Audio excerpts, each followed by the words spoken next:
নমস্কাৰ সকলোকে। দোকানত বহি থাকোঁতে কি কৰিলে দাদাই তেতেলী খুন্দা অলপমান দি গ'ল আৰু তেতেলী খাই চাওকচোন কি অৱস্থা। এয়া খুৰী খাইছে আৰু আমাৰ চুনুও বোলে খাব পাৰে। সি খাই মানে দৌৰ আৰু ইমান জলকীয়া ধৰিছে, পানী খাবৰ কাৰণে দৌৰি আছে। ইফালে জলকীয়া ধৰাৰ কাৰণে আমি দুয়োটাই কি কৰিছোঁ, বাদাম খাই আছোঁ চুনু আৰু মই। আৰু তাকো খুব জ্বালাই ধৰিছে যিহেতু। আৰু চুনুৱে মোক এইকেইটা কদম ফুল আনি দিলে। আৰু কদম ফুল যে ইমান ধুনীয়া গোন্ধ নহয়, আপোনালোকে ভাল পায় নে নাপায় জনাবচোন।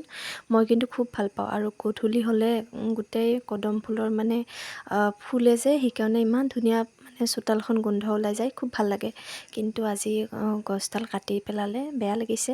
আৰু ইফালে কদম ফুলৰ এই মানে সেই ফুলবিলাক গুচাই পেলাই এনেকৈ কোনে কোনে মালা গাঁঠিছিলে জনাবচোন। মই সৰুতে এইবিলাক কৰিছিলোঁ, কিন্তু এতিয়াও ভাবিলোঁ আজি এবাৰ কৰি চাওঁ পাৰোঁনে নোৱাৰোঁ। তাৰপিছত চুনু আছে, সি কেমেৰামেন। আৰু এয়া চাওকচোন গাঁঠিছোঁ, কিন্তু ছিঙি গ'ল। আৰু এইবিলাক সঁচাকৈ আগতে মানে কৰিছিলোঁ, কিন্তু আজিকালি ল'ৰা ছোৱালী হয়তো নাজানিব। আৰু আমি এইবিলাক কৰিয়ে মানে খুব ভাল লাগিছিলে আৰু। তো আজি ভিডিঅ'টো ইমানেই দেই, বাই বাই।